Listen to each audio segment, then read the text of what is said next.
কুয়াকাটা এবং কলাপাড়া থেকে কি দুর্যোগপ্রবণ এলাকার মধ্য থেকে কিন্তু কথা বলছিলেন। সেক্ষেত্রে সামগ্রিক পরিস্থিতি কেমন দেখছেন? সেই যখন থেকে আক্রান্ত হলো এরপর এখনো পর্যন্ত কেমন, মানে সর্বশেষ কি তথ্য রয়েছে? রাব্বি, সবশেষ যদি সহকর্মী শিকদার জাবির হোসেনের যদি পরিস্থিতি আপনি লক্ষ্য করেন, আর পাশাপাশি যদি আগারগাঁওয়ের আবহাওয়া অফিসের সবশেষ বার্তা, এই দুটি যদি আপনি পর্যালোচনা করেন সেক্ষেত্রে কিন্তু বোঝা যায় যে পরিস্থিতি কোন দিকে যাচ্ছে। তবে রেমাল নিয়ে আলোচনা করার আগে একটু 15 বছর পেছনে ফিরতে চাই আমরা, কেননা এই রেমালকে তুলনা করা হচ্ছে আইলার সঙ্গে। আইলা কিন্তু 2009 সালে আঘাত এনেছিল এবং আজকের তারিখটি আপনি জানেন 26 মে। আইলা আঘাত হেনেছিল 25 মে এবং সেই সময় বাতাসের গতিবিধি বা গতিবেগ ছিল 70 থেকে 90 কিলোমিটার প্রতি ঘন্টায়। তখনই মারা গিয়েছিলেন 193 জন বাংলাদেশি, ভারতীয়রাও কিন্তু মারা গিয়েছিলেন। এবং এ পর্যায়ে এসে আবহাওয়া অফিসের ব্রিফিং হয়েছে ঠিক 8:30টার দিকে এবং তারা বলেছিল 1 থেকে 1.5 থেকে 2 ঘন্টার মধ্যে যে পুরো কেন্দ্র সেটি উপকূল অতিক্রম শুরু করবে। এরই মধ্যে কিন্তু প্রায় 1 ঘন্টার মতো হয়ে যাচ্ছে এবং সেই উপকূল অতিক্রম শুরু হয়ে গিয়েছে, প্রবল ঝড় শুরু হয়েছে। সেটি আর বলার অপেক্ষা রাখে না, কারণ আমরা শিকদার জাবের হোসেনের যে অবস্থা সেটি কিন্তু আমরা লক্ষ্য করেছি। পাশাপাশি অন্য এক সহকর্মী আমাদের শাকিলও যুক্ত হয়েছিলেন, শিকদার জাবের যুক্ত হয়েছিলেন। প্রত্যেকেই ভয়াবহ পরিস্থিতি দেখিয়েছেন, পাশাপাশি প্রত্যেকের সঙ্গে আমরা নেটওয়ার্ক বিচ্ছিন্ন হয়ে যাচ্ছিল অবস্থা, সেখানে কিন্তু মোটেও ভালো নয়, সেটা আমরা বুঝতে পারছি। দুর্যোগপ্রবণ এরিয়া থাকার কারণে যেমনটা হওয়ার কথা তেমনই হচ্ছে। এখন আরেকটি বিষয় বলে নিতে চাই, আবহাওয়া অফিস থেকে সবশেষ যে ব্রিফিং হয়েছে সেখানে কিন্তু একটি বিষয় উল্লেখ করা হয়েছে। এখন উপকূলীয় অঞ্চলে ভাটা চলছে এবং তারা বলছেন 9:40 থেকে 45 মিনিট অর্থাৎ 9:10টার দিকে জোয়ার হওয়ার সম্ভাবনা রয়েছে। ওই সময়টাতে যখন জোয়ার হবে তখন কিন্তু এই যে বাতাসের গতিবেগ আপনি লক্ষ্য করছেন, সেই সঙ্গে যখন জলোচ্ছ্বাসও তৈরি হবে তখন একটি বড় ধরনের সংকট তৈরি হবে এবং সেই সংকট মোকাবেলা কতটুকু সম্ভব হবে সেটি কিন্তু এখন প্রশ্ন ওঠে। তার মানে এই যে রেমালের যে শক্তিমত্তাটা তখন হয়তো প্রকৃতভাবে জানান দিতে পারে। সুতরাং এখনো যারা বাইরে আছেন বারবার বলছি তাদেরকে কিন্তু নিরাপদ আশ্রয়ে চলে যেতে হবে। এবার একটু দেখতে চাই রেমালের যে শক্তিমত্তা, এটিকে তুলনা করা হচ্ছে আইলার সঙ্গে, যেটি শুরুতেই বলেছি এগুচ্ছে মোংলা পায়রা অভিমুখে। পাশাপাশি অগ্রভাগ উপকূলে আঘাত হানে বিকেল 3টায়। কেন্দ্র অতিক্রম শুরু হয় সন্ধ্যা 6টার দিকে। কেন্দ্র অতিক্রম কাল বলা হচ্ছে 3 থেকে 4 ঘন্টার মধ্যে রাব্বি এটি কেন্দ্র অতিক্রম করবে। যেই ক্ষেত্রে আমরা সবসময় আগে দেখতাম যে মানুষকে ঘোষণা দিলেও আশ্রয় কেন্দ্রে আসা যেত না বা সংশ্লিষ্ট কর্তৃপক্ষের প্রস্তুতির ঘাপলা থাকতো, এবার তো নিশ্চয়ই সেই জায়গাগুলো অনেক আমরা কাটিয়ে উঠতে পেরেছি। মানুষের সচেতনতা অনেক বেড়েছে, সেই প্রসঙ্গে আসবো। তার পাশাপাশি আরেকটু যদি শক্তিমত্তার বিষয়টি দেখে নেই, বাতাসের গতিবেগ থাকবে ঘন্টায় 90 থেকে 120 কিলোমিটার, সেটি বলা হচ্ছে। যদি আবহাওয়া অফিস থেকে কিছুক্ষণ আগে যে ব্রিফিংটা হয়েছে সবশেষ ব্রিফিং, সেখান থেকে বলা হচ্ছিল বাতাসের গতিবেগ কিছুটা কম থাকতে পারে। রেমালের প্রভাব থাকবে 12 থেকে 14 ঘন্টা। জলোচ্ছ্বাসের সংখ্যা করা হচ্ছে 10 থেকে 12 ফুট। আমাদের সহকর্মী শিকদার জাবের কিন্তু সেটি জানিয়েছেন, জোয়ার যখন হবে তখন হয়তো জলোচ্ছ্বাসের পরিমাণটা বেড়ে যাবে, রয়েছে ভূমিধসের আশঙ্কাও। এবার যদি বলেন যে মানুষের সচেতনতা, হ্যাঁ, সচেতনতা আগের থেকে অনেক বেড়েছে। এখন প্রস্তুতি অনেক থাকে, তারপর হচ্ছে আশ্রয় কেন্দ্রের অবস্থা অনেক উন্নয়ন হয়েছে, কিন্তু একই সাথে আবার ডিজিটাল যে প্রযুক্তি সেগুলো ব্যবহার করার কারণে আমরা অনেক আগেই তথ্য পাচ্ছি, তারপরও মানুষ কিন্তু আশ্রয় কেন্দ্রে যেতে চায় না। কি কি জায়গায় আরো ডেভেলপমেন্ট করা দরকার? বলতে হয় আসলে মানুষ কেন যেতে চায় না সেটি যদি আপনি প্রশ্ন করেন তাহলে একটাই উত্তর, সেটি হচ্ছে মানুষ তার শেষ সম্বলটুকু আঁকড়ে ধরে বাঁচতে চায়। কেননা আপনি অনেকেই আশঙ্কা প্রকাশ করেন ঘর থেকে বেরিয়ে গেলে তার যে শেষ সম্বলটুকু সেটির অবস্থা কি হবে, সেটি ঠিকমতো আবার ফেরত পাবেন কিনা ফিরে এসে, এই জন্য অনেক টানাপোড়েন থাকে। এই টানাপোড়েন থেকে মুক্ত করাটাই কিন্তু আমাদের লক্ষ্য, সরকারের লক্ষ্য। এবং সেই টানাপোড়েন থেকে যখনই মুক্ত করা যাবে ক্ষয়ক্ষতি বা হতাহতের পরিমাণ কমিয়ে আনা যাবে। কারণ আমরা জানি যে এরই মধ্যে আপনি কিন্তু হেডলাইন বা শিরোনাম পড়েছেন যেখানে আমরা একজনের মৃত্যুর খবর জানিয়েছি। আমরা চাই না একটি প্রাণেরও ক্ষতি হোক এবং সেই প্রত্যাশা যদি পূরণ করতে হয় সেক্ষেত্রে কিন্তু মানুষের মধ্যে যে এই যে টানাপোড়েনটা আছে সেই জায়গা থেকে আমাদেরকে মুক্ত হতে হবে। আর আমরা বলছিলাম যে এখন যে এই ঘূর্ণিঝড় রেমালের যে গতিপথ সেটি কিন্তু আমরা যেটি বলছি খেপুপাড়া পাশাপাশি মোংলাও। আমরা একটু বাগেরহাটে যাব, সেখানে আছেন সহকর্মী আলী আকবর টুটুল। এখনকার অবস্থা কি বাগেরহাটে সেটি একটু দেখতে চাই আপনার কাছে। টুটুল, যদি একটু জানাতেন কি অবস্থা। টুটুল, সবশেষ অবস্থা জানাবেন।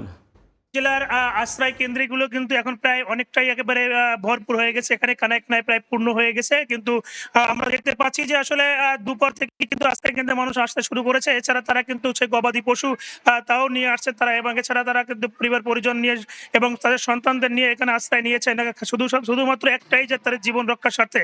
কারণ হলো যে ঘূর্ণিঝড়ের যে প্রভাব, সেই প্রভাব কিন্তু আসলে সারাদিনই ছিল, এবং জলোচ্ছ্বাসের মতন এবং ঘটনা এবং এখানে নদীর পানি কিন্তু বৃদ্ধির ফলে উপজেলার কয়েকটি ভেড়িবাঁধ আসলে কিন্তু ঝুঁকিপূর্ণ অবস্থায় রয়েছে, এবং দুই একটি ভেড়িবাঁধ এখানে ভেঙে গিয়েছে। এবং আমরা দেখেছি যে এখন আশ্রয় কেন্দ্র কিন্তু এখানে সবচেয়ে বেশি নারীরা কিন্তু আশ্রয় কেন্দ্রে উপস্থিত হয়েছে। এখানে নারী পুরুষ এবং সব মিলিয়ে আছেন। সবচেয়ে বেশি এখানে শিশুরা রয়েছে, শিশুরা কিন্তু এখানে আশ্রয় নিয়েছেন। এছাড়া আমি জেলা প্রশাসনের কাছ থেকে যতটুকু জানতে পেরেছি, তারা যেমনটা জানিয়েছেন যে এখন পর্যন্ত প্রায় আশ্রয় কেন্দ্রে প্রায় 30 থেকে 35,000 মানুষ আশ্রয় নিয়েছে, এবং রাত যতই গড়িয়ে আসছে কিন্তু মানুষের আশ্রয় কেন্দ্রের দিকে তারা ঝুঁকে আসছেন। এবং আমরা দেখতে পাচ্ছি এবং বিভিন্ন আশ্রয় কেন্দ্রে বিভিন্ন রকমের এনজিও এবং বিভিন্ন স্বেচ্ছাসেবী সংগঠনের পক্ষ থেকে কিন্তু খাদ্য সহায়তা তারা দিয়েছে। আমরা যদি সেই খাদ্য সহায়তার পাশাপাশি এখানে কিন্তু সুপেয় পানিরও ব্যবস্থা কোনো কোনো ক্ষেত্রে করেছে, তবে অনেক জায়গায় কিন্তু কিছুটা দুর্গম এলাকায় কিন্তু এই ধরনের ব্যবস্থা নাই। তারপরেও কিন্তু আমরা জানি যে আসলে সবচেয়ে বেশি যারা দরিদ্র প্রকৃতির মানুষ, সেই মানুষগুলো এখানে কিন্তু ছুটে এসছেন, এবং এখানে নানা বৃদ্ধ মানুষ আমরা দেখতে পাচ্ছি যে আসলে এই উপজেলাতে প্রায় প্রায় 91টা সাইক্লোন সেন্টার রয়েছে এই শরণখোলা উপজেলায়। এই 91 সাইক্লোন সেন্টারে প্রায় অর্ধেক সাইক্লোন সেন্টারে কিন্তু এখানে মানুষ আশ্রয় নিয়েছে। এছাড়া কিন্তু অনেক মানুষ তারা কিন্তু বিভিন্নভাবে তারা কিন্তু বিভিন্ন পাশের বড় বড় ভবনে কিন্তু তারা অবস্থান নিয়েছে।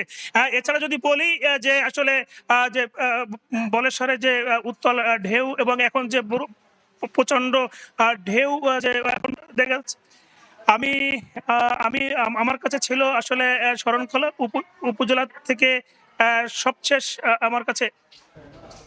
অনেক ধন্যবাদ টুটুল।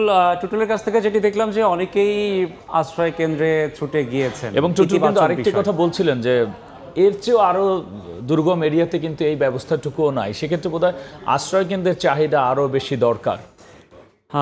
আমরা যদি বলি যে আশ্রয় কেন্দ্রে এখন পর্যন্ত যেটুকু আছে তাতে কিন্তু সক্ষমতা অনেক বেশি, সেই সক্ষমতাটুকু যদি পূরণ করা যায় বা সেই সক্ষমতার যে মানুষজনকে সেখানে নেওয়া যায় সেটাও কিন্তু অনেকটা উপকৃত হয়। বিষয়টা কি তার মানে এরকম যে আশ্রয় কেন্দ্রে আসার যে পথটুকু দুর্যোগ প্রবণ এলাকা থেকে এই আসার পথটুকু অতটা নিরাপদ না বোধ হয়? নিরাপদ না, কিন্তু আমরা অনেক আগে থেকেই জানি মন্ত্রণালয় বা সংশ্লিষ্ট দপ্তরগুলোর যে কর্মকর্তাদের ছুটি সেটি বাতিল করা হয়েছে।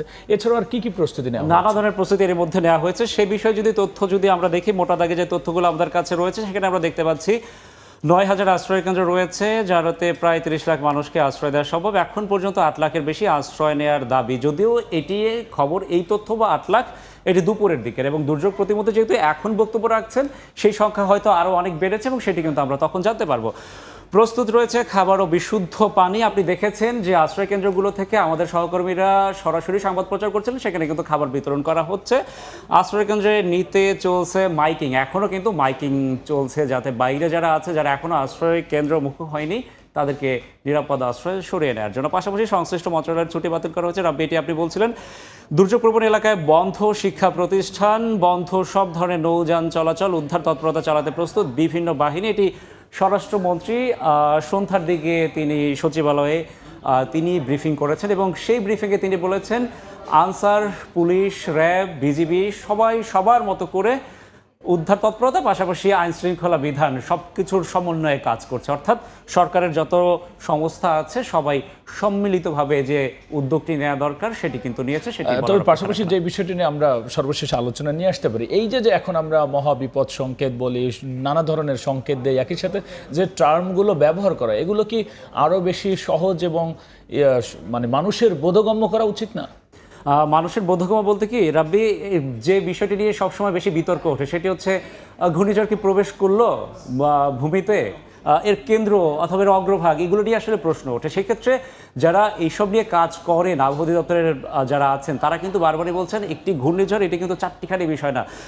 তারা বলছেন 400 থেকে 500 কিলোমিটার ব্যাস হয় একটি ঘূর্ণিঝড়ের। সুতরাং এই ব্যাস নিয়ে যখন এটি আসে, এটির অগ্রভাগ, এটির মধ্যভাগ, এটার পশ্চাৎভাগ, নানা ধরনের টার্ম আছে, তিনি এটি বাংলায় সুস্পষ্টভাবেই তারা ব্যাখ্যা দেওয়ার চেষ্টা করেন, হয়তো কিছুটা ঘাটতি থেকে যায়। তারপরে আমরা প্রত্যাশা করবো এখন যেহেতু একটি দুর্যোগ চলছে, সবাই এখনও যারা ঘরের বাইরে আছেন বা নিরাপদ আশ্রয় নাই তারা যেন নিরাপদ আশ্রয় চলে যায়, কেননা 9:45 দিকে আরেকটি জোয়ার হওয়ার সম্ভাবনা রয়েছে, জোয়ার হবে এবং তখন কিন্তু জলোচ্ছ্বাস আরো বাড়বে, সঙ্গে কিন্তু বাতাস এবং সেটি তো অনেক ঘন্টা ধরে চলবে, তাই তার আগে আশ্রয় কেন্দ্রে আসাটা আরো বেশি জরুরি।